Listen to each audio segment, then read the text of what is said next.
The best. Aries men are a whole different breed. Oh yeah, and then Aries and Cuban, because the sign of Cubans is Aries. But are you like super machista? Like, do you have that in you, or are you? Why don't we talk about that on the podcast? Ooh, okay. I'm nervous. He makes me nervous. I don't get nervous.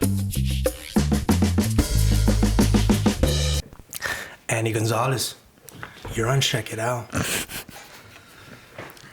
I am. I've never had anybody laugh when I say that, but I'm gonna take that as a compliment. You should. You're really selling it right now. No, yeah, dude, I try to sell it.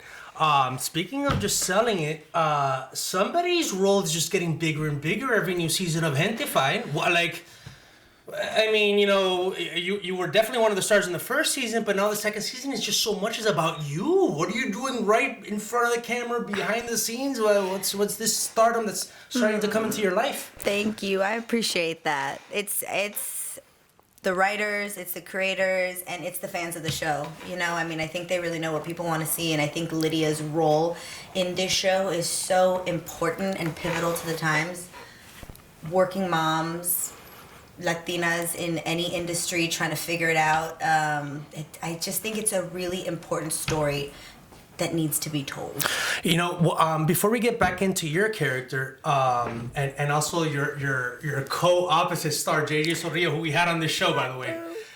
He's hilarious. He's inspirational. He's motivational. Yeah, motivational. There we go. But the show itself is something really cool. I'll tell you why. Because, well, number one, a lot of my friends are on it. Like, you know, Francisco Ramos and, you know, do you know that I'm saying this in Carlos Santos, who we share the same birthday, April 9th, 2 Aries. Really? Same birthday. Wow. You know, so to see a bunch of like my friends like making the show, but also like my non-Latino friends watch the show and like it. You know, so when you first got part of this, became part of the show, before we talk about your character, what did you think about the show? Like, oh, finally, like the kind of show we're asking for that shows Latinos in a cool, natural light. Well, I think it's a transcendent show because it's a human story before it's like a Latinx story, right? And I think like that's the thing that I think all of us are trying to like gear towards anyway. You know, like when we watched Friends, it wasn't like 6 white people in an apartment. But if Right. Latinos were the face of it, it'd be like, oh, a Latinx story about people living in New York. Right. So I think this, through what Marvin and Linda have created, I think their stories they're trying to tell stories that transcend that. So Right. that we don't have to keep having the preface of, this is a Latinx story. I think that's why so many of your non-Latinx Right. friends resonate with the show. So why I read that you said that Lydia, the character, was a healing, like being able to perform as Lydia on the show was a healing process for you. Why? Yeah. It was healing. I had a lot of resentment towards my mom and dad. My mom was a single mom, college student. My dad was very much like Eric, trying his best, couldn't seem to figure it out. My mom very independent, and there was a lot that I blamed her for him not being around, and a lot that I blamed him for like, you know, just not understanding the full scope of things. And in order to play a role, you can't go in with judgment. You have to go in with empathy and openness. So in playing Lydia, I had to open myself up a lot, and there was a lot that I had to apologize to my mom for, because before she was my mom, she was a woman with feelings, with pain, with joy, who loved a man who was trying to figure it out.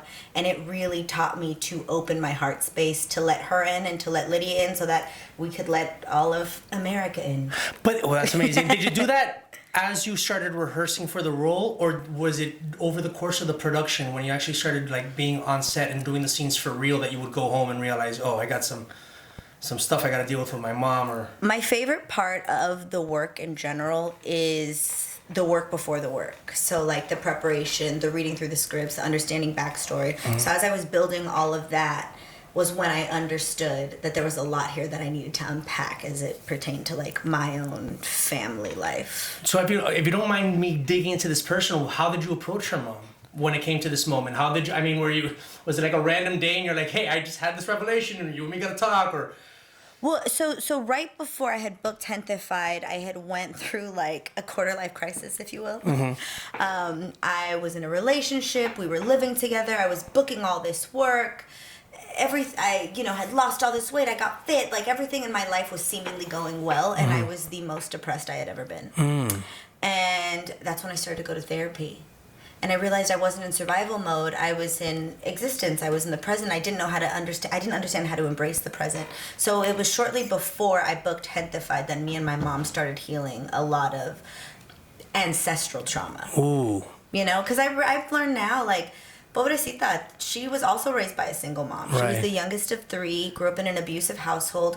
How was she going to learn how to love me the way that I needed when she never received the love that she needed? It was like an indoctrinated thing, you know? So shortly before, or a little bit before Gentefied is when we started moving through things, and then shortly after I finished the first season of Gentefied was when we're constantly having healing conversations. So there's always new things coming up, and then I'm learning as an adult and with maturity to have discernment on what to share with her, what's something that I need her to understand, and what's something that like maybe I just need to understand and move through on my own. Wow. Oh God. Okay, so these are my favorite kind of podcast episodes where it turns into a little bit of a therapy session. God, not just for you, for me. I'm getting therapy here. Yeah. Ancestral pain. Yeah, that's something that I dealt with in my own therapeutic endeavors as well. God, that's amazing. So tell me a little bit about growing up. How'd you get into like performing? I mean, you said before we started rolling, I'm actually not extroverted. I'm introverted, and I say the same thing because I can isolate myself a lot.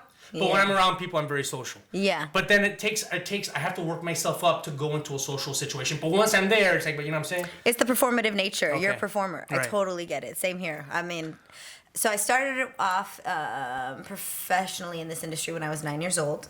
The chiquilla, I always knew that I wanted to be an actress, a star, win an Oscar. Like, I would be daydreaming in like my first grade class, and my mom would have to come in and check on me. And one day she's coming in, and I'm like this, like just daydreaming.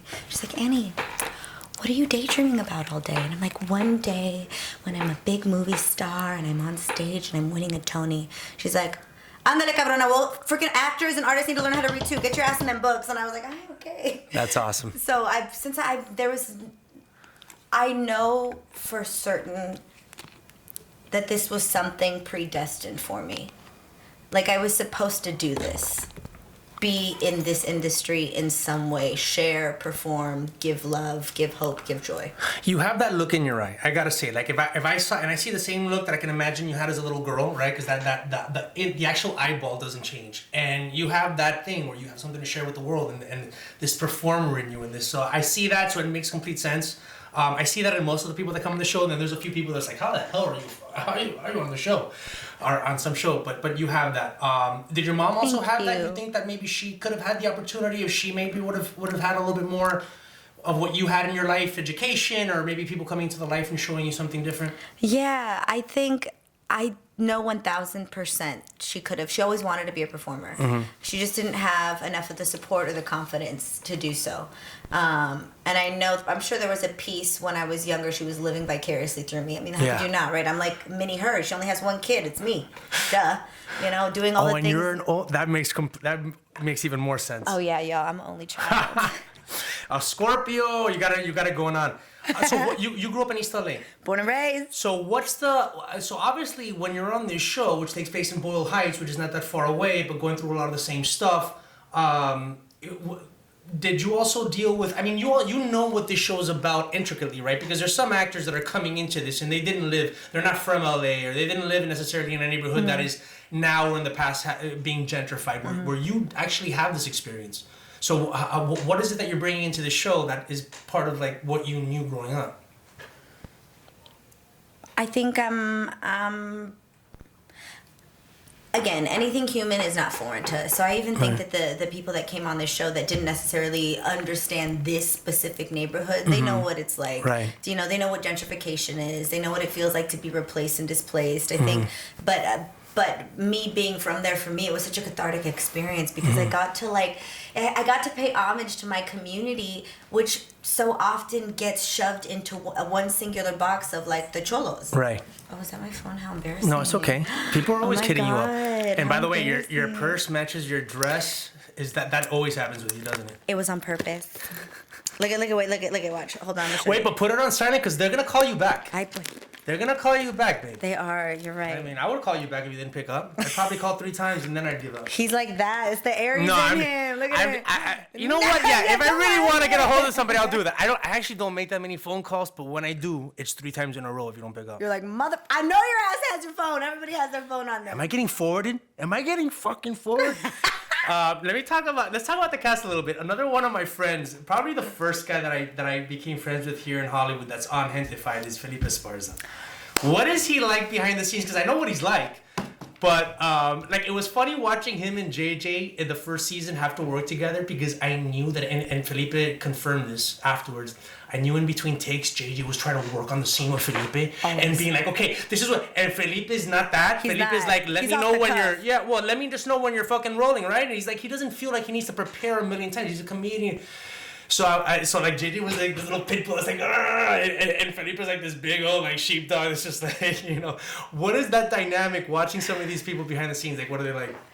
Everybody works differently. So JJ he's like a drill sergeant. He's very militant. He's an athlete about his work. Right. Which I respect everybody's craft, right? I kind of work more like JJ. I'm a little bit method. So when him and I are in the Gentefied world, we are booed up. Like, that is my boo. Like, we are like hugging each other, like, because we're in the world. And Felipe is very, like, he was just like, when I first met him, he was like, "You're in the show?" And I, like that. I was like, "Yeah, I am." He's like, "Oh, that's what's up. Who do you play?" I was like, "Oh, I play, his baby mama." He's like, "Oh, yeah, okay." And he's just like very everywhere. But the second you yell like action, he's in it. Yeah, he's so in it. Good. Yeah. He's hilarious. When I first met him, nobody could understand him. I love him. And we were smoking blunts all the time behind the. Did you smoke with him? I haven't. That's a goal in life. I really. Season 3. Season 3. So one thing that's cool about you is you play this very social justice progressive woman, right? This feminist girl. But there's also things, and then you're paired up with a guy who, I wouldn't say he's machista, but he's the most macho, right? He's the most like the dude left over from like the late 80s. You know what I'm saying? Like the action movie, he wanted to be in Lethal Weapon 6. But that's not happening right now. Maybe it is. I don't know. Because I think it is. But so the two of you paired up. Are you guys like that behind the scenes as well? Yes. Like two opposites, but kind of vibe, or do you guys vibe behind the scenes, or are you just like JJ, they killed cut? I'm not talking to you for those. Oh no, JJ is my brother. That is my family for life. Mm-hmm. He's been such a mentor for me through this industry, through like the semantics of everything. Because there's a lot that they don't teach you. You can take class and they won't teach you that you need to talk to everyone. You need to make sure that you're cordial. You need to make sure that you're respectful. Like, he taught me the importance of everybody on set. It was one of my first big jobs. But yes, there is still some machista and machismo in him, which is so funny because I don't operate that way. Like, I grew up in a very liberal household. Right. I'm 6th generation Chicana, like super independent, right. and we do have a lot of conversations that challenge each other in a multitude of ways. But that's half the fun of a friendship, because our fundamentals are the same. It's just the way in which we look at it sometimes can differ, and it offers different perspectives. Well, what's interesting about you is I kind of like see you on the show and then check your Instagram and just get the vibe of how you are. I'm seeing you in person at the Gentefied party a couple weeks ago.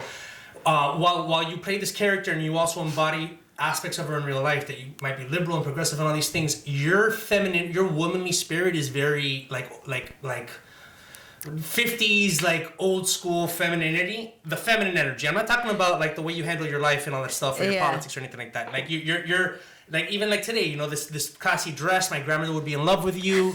There's something about you that's very womanly in almost the old-fashioned sense, combined with this new school, maybe outlook on the world. I appreciate that. No, I do. I totally get what you're saying. I would say that I'm constantly discovering my brand of feminism. Right. I grew up with some conservative family, and my mom was a little bit more of the one that was, she also owned her feminism as well, right? Her curves? Yeah, she owned them. And she would always, get, from being a single mom, get called names, right. She's out here in these streets, but my mom wasn't like that. And me, I grew up way more liberal. I was like, I'll be with whoever I want to be with, no shade, no tea, like it is what, and as I developed more my brand of feminism, I'm starting to understand that modesty empowers some and provocativity empowers others, and I feel like I'm finding my way somewhere in the middle. Do you notice that some of your female friends, as you grow into your womanliness and your adulthood, right? And I'm sure a lot of your friends are contemporary and are about your same age, that some of them are like, you got this thing that I kind of wish I had. I'm really fortunate to have attracted a tribe that is so celebratory of each other and our uniqueness. Not envious. not envious. That's important, especially among actor friends in Hollywood. Oh my gosh. Because you know how it gets. Somebody has a show and then somebody doesn't, and then it gets weird, and you know. And I have a lot of friends that are in the industry, but I have a lot of friends who are in different sectors of the industry or just different industries in general. Like, I'm not married to what I do as an identity. Like, I do what I do and I love what I do, and I'm going to continue to do that till the day I die. But I'm like a human and a spirit before I'm an actress. One thing that I think that you have going for you as an actress, especially on screen, is for as far as longevity. I think that you become like more attractive as a person, as a woman, as an actress, on every level, the more that someone sees you. As opposed to some people who pop the fuck off screen the first moment you see them, you're like, whoa! And then the more that you see, you don't see much talent, you don't see much personality, you don't see much depth. Oh, they're not as sexy, maybe they're just superficially attractive. But with you, you kind of pop on the screen, and then the more that you kind of watch you, the more that I think that a lot of people have this. So what this means is that you're not going to start off like all out, but you're gonna like pick up momentum as you keep going. Do you find that momentum is building in your life and your career? I do. I think that comes from like internal confidence. The first season, bro, I would sit in my car after every day on set and I would cry. Why? Imposter syndrome. I would cry. I was just telling your crew here that our deepest fear is not that we're inadequate. Our deepest fear is that we are powerful beyond measure. We ask ourselves, who am I to be brilliant, gorgeous, talented, or fabulous? Who are you not to be? I think it was my fear of my own greatness. That's most people, right? Like, why don't you go do that? I would sit in my car and cry because this is something that I've always wanted. And when you get what you want sometimes, you're like, do I deserve this? I'm not good enough. And I had to understand that it wasn't me. Right. It wasn't me. It was God. It was the universe. It was source, whatever you want to call it. It was something that was predestined. And as long as I keep serving that, as long as I keep serving my community, as long as I keep serving beautiful people like yourself, your audience, I'll be okay. The pressure's not on me. That's amazing. And I love, like I said, this is therapy for me. I love that you said God, universe, source, whatever you want to call it. Do you know who says those exact three things and tops it off with whatever you want to call it? Me. Whenever I'm talking about like something spiritual, I'm like God, universe, source, whatever you want to call it. So, okay, calm down. So you smoke pot too. Holy fucking shit. What else do you do? Yeah, okay, all right, whatever. I am a cannabis activist. I just had my friend Carlos Arias, who's one of the leading Latinx cannabis entrepreneurs here before you came. We were talking about Carlos Arias. He owns Green Horizons and Desert Horizons. They used to make pot for Wiz Khalifa. They had a split, and now he's going off on his own venture. And I did interview another woman. I forget her name, but she was the leading Latina cannabis entrepreneur. I had her on last year. So I've always been. I've been smoking pot since I was a kid, and it helps me work. Didn't turn me into a lazy stoner. The opposite. I write, I produce, I clean my house occasionally when I smoke the right sativa. Yeah. But do you smoke before performing? No. Well, does it help or does it? You know what? If I am using cannabis, I'll do it. My process is I'll do it while I'm studying.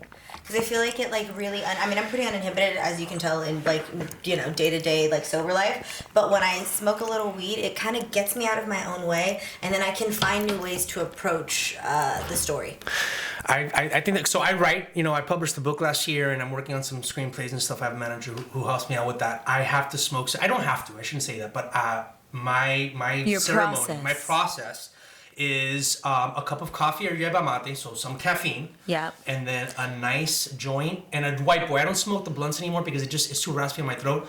So like a nice joint of some good sativa. The kind of sativa that yes, other people would get anxious and paranoid on. That's the kind of shit that helps me write. Especially when you have a good cup of coffee. Trust me, I feel you. You need that and then some music too. You need to have the right music, the writing music. What I'm learning too, because I'm learning about dopamine and norepinephrine and serotonin. I realize artists and people who have ADHD and want to create, we need dopamine rushes in order to get our fire wires moving. And is that music or is that coffee? It's the coffee, it's the music, right. and it's the weed. Those are all yeah. And then I'm pushing. You're the ultimate dopamine response. Your body's go! Yeah, just get it out. And I'm fucking typing away. Okay, one thing before I want to get to your trip to Cuba and stuff and what you've learned about my culture a little bit, or my family's culture, I should say, because I was born in Miami. But before we get there, I do want to end off with one little tawdry thing about superficial beauty. before we started rolling, you said, "Oh, I want to make sure I look. What is it? Thick, thin, thick? What did you say? Slim, thick. Why you gotta put me on Slim, blast? No, okay. I'm gonna put you on blast. Here's the thing. First of all, you have a beautiful figure. Okay. Thank you. Whether you're on like the more in shape part of the spectrum or it's like the holiday part of the spectrum. You know. It's a real man appreciates a woman with a very womanly, curvy kind of thing going on, and you have that naturally. I already don't get embarrassed. I know this is more about me than it is about you right now. I'm just getting this off my chest. And this is where I say you're kind of a throwback to like the 50s, kind of like I don't know. I'm thinking like Latina little Betty Page. But when I think of you, I think of this one lyric. Do you know the lyric I'm thinking of? Not even. Do you remember the song where the guy goes 36, 24, 36? Only if she's 5'3". I can't stand you. Did he just quote Big Butts to me right now? Did he just quote Sir Mix-a-Lot? Hold on. Wait, I want to start making myself. Oh God! Wait. So have you heard those lyrics thrown at you before? Right. Have I heard? I know the whole rap. I know all of it. Okay, you're beautiful. You're beautiful.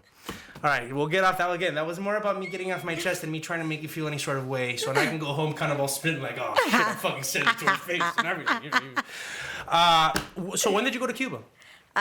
In 2016. And what was that like? I went right around the same time, 2015, 2016, around the time Obama had just gone. Yep. So for me, it was kind of crazy because I thought of it as going back to Cuba, even though I had never been to Cuba. And I was the first one in my family. You know how complicated it is for Cubans. And like most of my family was cool with it. They were more worried about my safety. You know, I had a grandfather that fought in the Bay of Pigs. I had another grandfather that fought with Fidel Castro. But then when he realized it didn't work out, he left, and then he had a contract on his head. So they're like, oh God, you have your grandfather's name. I'm like, dude, nothing ended up happening. I stayed with a cousin of mine. I needed to see. As soon as I got there, the smell. The way people talk, I'm like, I know this place. Yeah. Now you're not Cuban, but you do have a Cuban flair. I wouldn't be, if you said you were Cuban, I would believe it. I get a very Caribbean flair all the time. Like a lot of friends, like growing up, people used to think I was Puerto Rican. It's that energy you have. I've gotten told I got that sazon. You do have the sazon. That's so funny. I'm so Mexican too. I love it. Yeah, I got all of it. There you go. You got all the good things of Latin America. So what made you want to go to Cuba?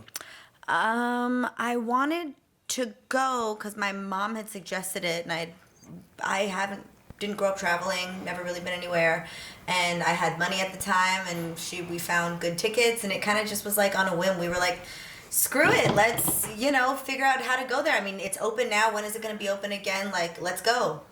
So we went. We were there for a week. I planned out the whole trip. We stayed in like an Airbnb in Cuba. Nice. I made friends with the host of the Airbnb. He like lived in the apartment like right next door. What were their names? His name was Charlie, but I think it was like Carlos. Was there like a wife that you dealt with as well? No, it was just him. Do you remember what part of the van it was? I was in like downtown Havana. Okay, I was near there too. I wonder if it was my cousins because they lived next door. But I love all the little underground economies that they have to form, right? Yeah. Isn't it crazy? It was. Did you go to any restaurants in somebody's house? Like Yep. What are they called? I don't even know what they're called, but we went somewhere and these guys were just like, hey, come here, you want to try this food? Like yelling at us in Spanish. And I was like, we were like, all right, when we paid like $10 each for beans and rice. I was like, you know they were jipping us, but you know what, it's okay, I get it. To me, I was laughing. They're experimenting with aspects of capitalism. Yeah, they're trying to just go as far as they can. And let me tell you, I was like, you know what, I get you. I respect it. My mom was like, that is wrong. And I was like, Mom, all of this is wrong. Like, who gives a shit? Like, let's pay $10 for some beans and rice, and it was good. Now, had you been to Miami before going to Cuba? Mm-hmm. So you were somewhat prepared for the Cuban kind of Caribbean culture, right? Well, I love Caribbean culture. Yeah. Because I grew up like salsa dancing. My dad's a big salsero, so like just Caribbean culture in general. There's so much love and passion and sensuality and just It's hot. It's humid, and everybody is Cuban coffee. Is really strong. So Cubans don't need the caffeine, but we have people are always watching me drink coffee. They're like, why are you drinking coffee? You're really, really energetic. It's like I still need it. I need to be so energized. You love the dopamine rush. I thought you were gonna say you love the dope, but yes, I love the dopamine rush too. And so that's really cool. Now I saw on your IMDb you were on Vida, right? Was it? I didn't catch that because I don't have stars. What was the character that you played on Vida? Her name was Amanda. She was the other half to a beautiful lesbian couple. And she was very problematic. That woman. She said so many things that was just like really aggressive and like offensive. You're never aggressive and offensive in real life, or that was like a phase that you went through in high school? I mean, I'm never on purpose if I am. Maybe aggressive. I'm pretty forward and blunt. Is that the same thing as aggressive? It can be confused for that. I figured myself to be forward and blunt, and sometimes, I guess some people will receive that as aggressive. Mm-hmm. When I was younger, I enjoyed saying things that shocked people and offended people. Oh, 1,000%. But now it's like, yeah, you go have to be on one side of the spectrum to go the other, and then somewhere you find yourself in the middle. Now I realize. Now it's like, I'm not going to say anything that's going to hurt anybody's feelings. But sometimes when somebody says something, it's like, okay, I'm kind of glad that person kind of said it. Said it for all of us. Kind of sweater, right? So, as far as Gentefied, so the second season just dropped. Have you guys got any word on the third season, or is it a little too soon to... Too soon to tell. We haven't heard anything yet. Okay. But fingers crossed, and if not, it was a beautiful run, That's the right attitude. Anything that's shaping up on the horizon, as far as like now that people are starting to see, especially with this season, your character is really at the forefront. What's happening between you and what's JJ's character's name? Eric. Okay, what's happening between Liddy and Eric? It's also very relevant, right? Yeah. Because a lot of times the show wants to come up with something quirky and something interesting, something fun, and something like out of the box. But sometimes it's like hit the note of what people are going through. Honesty. And in our community, for sure, especially relationships, it's a very, I don't want to say weird time, but like the way people are relating is changing. Whether it's social and cultural issues, whether it's economic, it's not easy for even a pair to raise a kid economically. Forget about the cultural dynamics between men and women before you even get there. Just economically, like it's so hard to. Whereas back in the day, you kind of could pull it together. So to see what's happening between your characters, I think is very important. That people can see that aspect of you as a performer, I think is opening up doors. Now, is anything that you kind of shaping up, like are you seeing where the road is leading for yourself as an actress? Yes, I'm seeing the fruits of my labor, and I'm seeing just different type of nuanced stories wanting to be told, and I'm just grateful to have an opportunity to have a shot. And I have a film that I shot this summer across from Jesse Garcia. Oh yeah, I wanted to ask you about that. Yeah, Once Upon a Time in Asla. No, that's the series that we're doing together too, though. But the film that I shot with him this summer was called Flamin' Hot. Eva Longoria directed it. Produced by Devon Franklin and Fox Searchlight. Okay, I saw her. Yeah, I saw her at the Gentefied party, and I saw her calling Jesse over while he was talking to me. I'm like, "Go, Jesse, go!" So I didn't realize. So that you guys are all working together. Yeah, so we did that film this summer, and then a couple months later, I got a call for an audition for Once Upon a Time in Aslan, and once I got my director session, I was looking. There was only a couple male roles, and I was like, I called all the people that I thought would be going out for it, Jesse being one of them, and he was like, "Yeah," he's like, "I'd be playing your brother." And the hilarious part is we played husband and wife in the film, and now we play brother and sister in this series. And so we just shot the pilot. We just finished it last week. What's it about? It's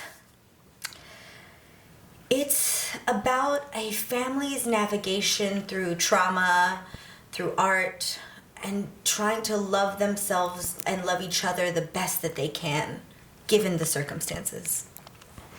I like that without giving it too much away. You felt like you got a lot, though, didn't you? I know. That's hilarious. So I had Jesse on this podcast as well. He's somebody that I actually one of the first people I met when I first got here. I used to do stand-up comedy. I was in Latino logs when I was like. Now I realize. Oh, then you did it with my dad too. Who's your dad? Gabriel Gonzalez. Oh wow. Yeah. See, my dad stops me from getting all the play. Anytime I tell someone who my dad is, they're like, I can touch you, I know your dad. That's hilarious. That was during like 2 years where I thought like I could do stand-up comedy and act. I realized now I'm more an interviewer, writer, which is what. But during that time, he was on it. He's such a sweet guy. You want to talk about like introverted and not that he's not social and charismatic. Yeah. But he can be very internalized. He thinks about everything he's gonna say. He's very thoughtful. Jesse? Yeah. Yeah, he's a good guy. Yeah. He's really smart. Yes, yeah. I grew up in Wyoming. Yeah. Imagine being a Mexican kid in Wyoming and a college cheerleader. Yeah. I always bust his balls about that. God, I but love an athletic one. So you feel good about what's coming, in the forefront. You feel good about who you are as a person, as a woman. I'm here to tell you, this is the God, the universe, the source, whatever you want to call it, here to tell you, you're beautiful, you're sexy as hell. And that kind of empowerment is like a really good role model for a lot. Not everybody, but some people. A lot of women are gonna look at you and go, "Ah, yeah, I got that in me too, and I'm not gonna hold it down for nobody. I appreciate I'm gonna let it that. out. Thank you. I really appreciate My purse is gonna that. match my dress. Okay, and my belt. And your belt matches the purse, matches the dress. Okay. All right, is there anything else that you wanted to get off your chest before I leave you off of this therapy session that we call Checkitow Podcast? Oh my gosh. No, just watch Gentefied. Be kind to yourself. Remember that courage should be at the forefront and wisdom should incite humility. Ooh, philosophy from Annie Gonzalez. Namaste. Namaste to you. Annie Gonzalez, you've been on Check It Out. I always do the clap. It matches for the editor. You have to. I totally get it.